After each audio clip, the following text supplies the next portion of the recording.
Classificação das constituições. Ai, Kátia, que assunto chato. Não é chato. É um assunto mais teórico.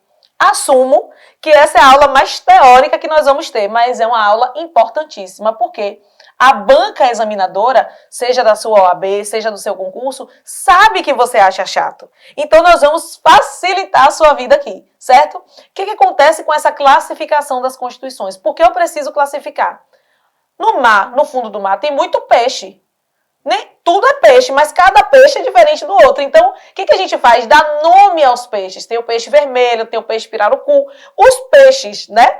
Todos são peixes, mas a gente vai dando nome para classificar de acordo com as características de cada peixe. Assim é como funciona a Constituição. Existem constituições de muitos tipos, então a gente precisa classificar. E aí você vai vendo no seu livro, na sua doutrina, Constituição quanto à origem, classificação quanto à origem, classificação quanto à extensão. Meu Deus, o que é isso? Origem, extensão. Eu só estou classificando a partir de algumas características. Exemplo, se eu quero classificar uma Constituição quanto à origem você vai lembrar de quê? Se eu pergunto qual a sua origem, você vai me falar de sua mãe, de seu pai, de sua avó, não é isso? Porque a sua origem é o quê? De onde é que você veio? Então, quando eu quero classificar uma Constituição quanto à origem, eu quero saber quem criou aquela Constituição. Abra aí seu slide e vem acompanhando comigo. Temos essa capa linda da sua Pro aí, bem bonitinha. Vou até voltar para você ver, tomando um café, que é como você deve estar agora, tomando café para assistir essa aula, certo? E aí você vai ver aqui, ó, primeiro, quanto à origem. Quanto à origem, uma Constituição pode ser promulgada, outorgada, cesarista ou pactuada. Ah, Kátia, eu estava até gostando. Kátia, eu estava até gostando. Mas você vê agora cheio de nome. Como é que eu vou saber? Vai saber muito fácil. Promulgada. Constituição promulgada. Começa com P. Povo começa com P também. Então, Constituição promulgada, você vai lembrar que ela é aquela feita pelo povo. Como assim o povo? Todo mundo escreveu uma palavra, cada um escreveu uma palavrinha? Não. O povo elegeu os representantes que vão fazer aquela Constituição. Dá um exemplo clássico da nossa Master Blaster Power, nossa Constituição Federal. Nossa Constituição de 88, a Constituição Cidadã, aquela Constituição maravilhosa que a gente ama e que nós estamos aqui simplificando ela. Essa Constituição, ela é promulgada. Quanto à origem, nós vamos dizer que ela caracteriza-se como promulgada, certo? Por quê? Porque ela foi elaborada pelos representantes do povo. Mas no Brasil, nem todas foram assim. Tivemos também constituições outorgadas. E aí, outorgada é o oposto da promulgada. Promulgada, P de povo. Outorgada é o O de outorgada, O de oposto. Porque não foi o povo que fez. Ela foi imposta pela vontade de um poder. Se eu tenho, por exemplo, os militares tomando o poder, dando um golpe militar, quem você acha que vai escrever a Constituição? Quem é, Alecrim? É o povo. Se eles tomaram o poder, se eles deram um golpe, quem vai escrever? Eles. Então, nós vamos dizer que essa Constituição foi imposta por um poder autoritário. Certo? Mas as constituições ainda podem ser cesaristas. Ô, Cati, cesarista, quem foi que inventou esse nome? Não sei.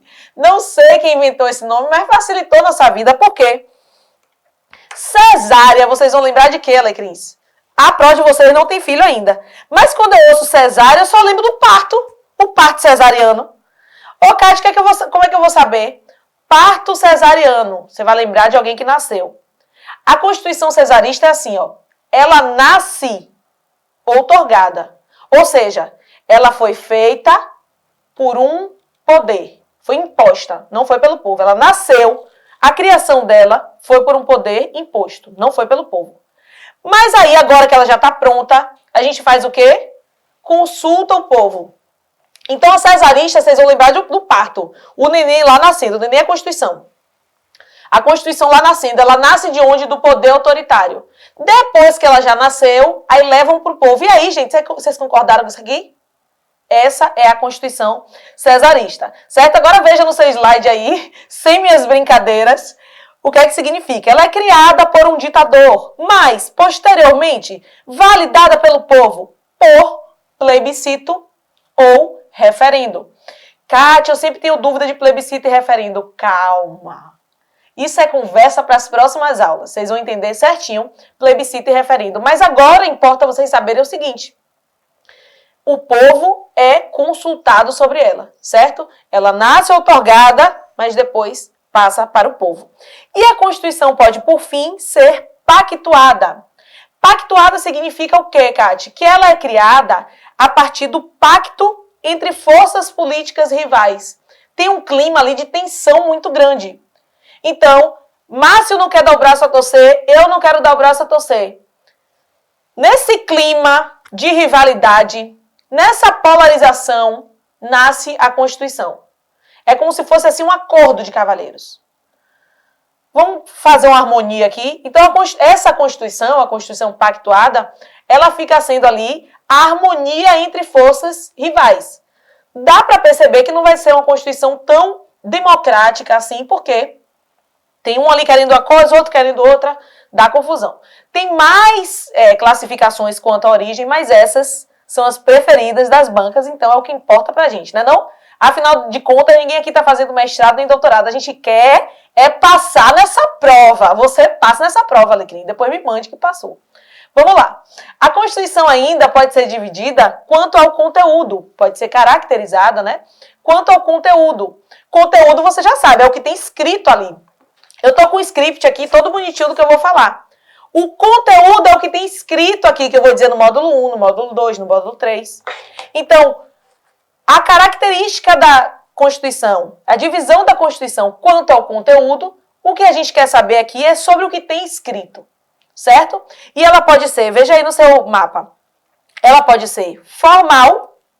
Formal eu vou dizer que é quando? Quando ela é composta por um documento solene, com hierarquia no ordenamento jurídico. Então, eu tenho um documento solene, significa o quê? Que ele foi escrito seguindo ritos, certo? E este documento, ele tem hierarquia sobre as outras leis. Essa Constituição está hierarquicamente acima das outras leis. Ou ainda, a Constituição pode ser material. E quando é, Kátia, que eu vou dizer que uma Constituição é material? Quando ela é composta por normas essencialmente constitucionais. Ou seja, não importa se ela vai ser escrita, se ela vai ser uma norma escrita solene, como na formal, ou se ela vai ser a partir de costumes, normas costumeiras, né? Se a matéria for constitucional, não importa onde ela está escrito. Pode estar escrito num papel higiênico. É matéria constitucional, então faz parte da Constituição, certo? Então, formal, quando a gente se apega à forma, é um documento solene, hierarquicamente superior aos outros. A Constituição material, a gente se interessa pela matéria, pelo que está sendo dito, e não pela forma. Não importa se são costumes compatíveis com a Constituição Federal, se são normas que, pela essência, são constitucionais, não importa onde elas estejam escritas, então nós vamos dizer que essa Constituição é material. Tudo bem? Então já vimos, quanto à origem, nasceu a Constituição.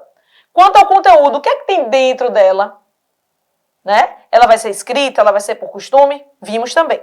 Quanto à forma, conteúdo a gente já viu, que tem escrito. A forma agora. A forma, o conteúdo que tem escrito aqui, eu já disse a vocês, já estraguei meu segredo.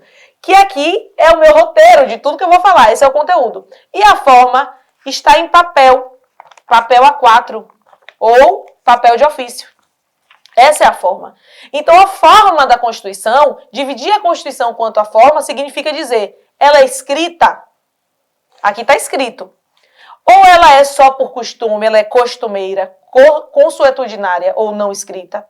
É só isso. Então, vocês vão aí no slide, vocês vão ver aí no slide. Quanto à forma, ela pode ser escrita quando? Quando ela é formada por um texto compilado e codificado. É o exemplo da nossa Constituição.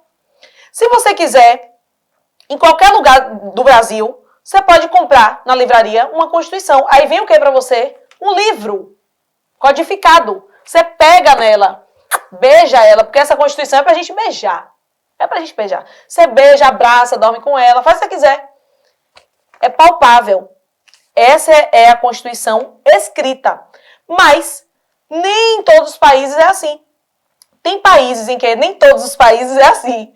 Tem países em que a Constituição, você não acha um livro codificado, né? Ela vai ali com o passar do tempo, a partir dos costumes, as pessoas vão sabendo o que é que tem na Constituição, certo? Ela não está escrita, ela não está compilada, ela não está codificada, tá? Não há um código físico, mas tem jurisprudência, tem costumes que vão formando essa Constituição, mas ela não está compilada, certo? Pode até estar escrita em algum lugar, mas não é um código único, ela não está compilada. Beleza? No Brasil não tivemos esse tipo de Constituição, não escrita ou consuetudinária. Quanto à estabilidade, Cate, como assim estabilidade? A gente já viu origem, conteúdo e forma. Agora a gente quer saber como é que eu faço para mudar o que tem escrito aqui. Quanto à estabilidade é o seguinte, ó. Eu escrevi aqui o número 4 feio. Eu posso mudar isso aqui? Passo o corretivo e mudar? É isso que a gente quer saber. Quanto à estabilidade, nós temos constituições imutáveis. Como é uma Constituição imutável? Quando não há nenhuma previsão de processo que altere. Ou seja, se meu material aqui fosse imutável, fosse caracterizado como imutável, eu não poderia alterar. Nem com marca-texto, nem com corretivo, nem com nada. Não poderia alterar. É isso aí que está escrito e acabou. Mas as constituições podem ainda ser fixas. Quando é que é uma Constituição fixa? Quando ela só pode ser alterada pelo poder constituinte originário. Como assim, Catarina Amorim? Como assim ela só pode ser alterada pelo constituinte originário? Primeiro, quem é o constituinte originário? Quem criou? Lembra o que eu dizia de origem? A sua origem é seu pai e sua mãe que te criaram. O constituinte originário é só quem fez a Constituição. Aí a prova bota poder constituinte originário. Meu Deus do céu, vocês entram em desespero, em transe, em pânico. É somente quem criou a Constituição, quem fez. Então a Constituição fixa é aquela que só quem pode alterar é quem criou. No meu material, se fosse uma Constituição fixa, só quem poderia alterar era eu. Cate, se você vier a óbito, se você morrer, falecer, bater as botas e ir para Goiás, o que é que acontece? Nada. A Constituição não vai poder ser alterada. Porque esse tipo de Constituição só pode ser alterada por quem criou, pelo poder constituinte originário. Certo? Mas ela pode ainda ser uma Constituição flexível. Como é a Constituição... Ah, não. Antes da flexível, vamos para a rígida. Pode ser uma Constituição rígida. Como é? Constituição rígida é quando, Alecrim, o processo de alteração dessa Constituição é mais elaborado do que a lei ordinária. Então, vamos lá. Nós temos aqui uma pirâmide. Visualizem aqui uma pirâmide. Em cima da pirâmide, no topo, quem é que está? A Constituição, vocês já sabem. Abaixo da pirâmide estão as outras leis. Para criar uma lei, para alterar uma lei, é um rito. Para alterar a Constituição, é outro. A Constituição rígida, o exemplo, a nossa. A nossa Constituição. Vá criar uma lei para você ver o quórum. Belezinha. Lei ordinária, lei complementar, nós vamos aprender tudo isso aqui. Você vai saber tudo sobre criação de lei. Lei ordinária, lei complementar, ok. Agora vá fazer uma emenda constitucional para você ver o babado que é. Por quê? Porque a nossa Constituição é rígida. Ou seja, para alterar a Constituição, é um processo mais demorado do que para a criação de lei ordinária. Certo? A nossa Constituição caracteriza-se como rígida. Aí tem parte da doutrina que vai dizer que, na verdade, a nossa é super rígida, porque tem cláusulas pétreas. Aquela parte que a gente não pode nem mudar. Mas isso não é conversa para agora não, viu, Alecrim? Lá no processo legislativo a gente conversa. Importa saber que a nossa Constituição caracteriza-se como rígida, ou seja, é mais difícil alterar a Constituição do que criar uma lei. Beleza. Pode ainda ser flexível. Agora sim, vamos para flexível. Cate, como é uma Constituição flexível? Quando o processo de alteração dessa Constituição é o mesmo da criação de lei. Alterar a Constituição na flexível é tranquilinho, mesmo quórum de criação de lei. Vai fazer uma lei ordinária. Mesma coisa é para alterar a Constituição. Por fim, ela pode ser semirrígida. Como é semirrígida? Semirrígida, ela é híbrida, Alecrim. Ela é híbrida. Sabe quando junta um Shih Tzu e um Maltês e faz um cachorrinho? Eles cruzam e fazem um cachorro. O cachorro fica o quê? Híbrido. Um pouquinho de Shih Tzu, um pouquinho de Maltês. A constituição semirrígida é assim. Parte dela você pode alterar tranquilo, a mesma coisa que das leis, o mesmo quórum, e a outra parte é mais elaborado, tá? O processo é mais elaborado. Então, parte da Constituição é rígida e a outra parte é flexível. Tudo bem? A prova pode trazer a expressão semirrígida ou semiflexível, que vai dar no mesmo. Agora você já está sabendo essa primeira classificação das Constituições e assuma. Nem doeu nada. Na próxima aula a gente continua falando aqui de classificação. Um cheiro e estou lhe aguardando.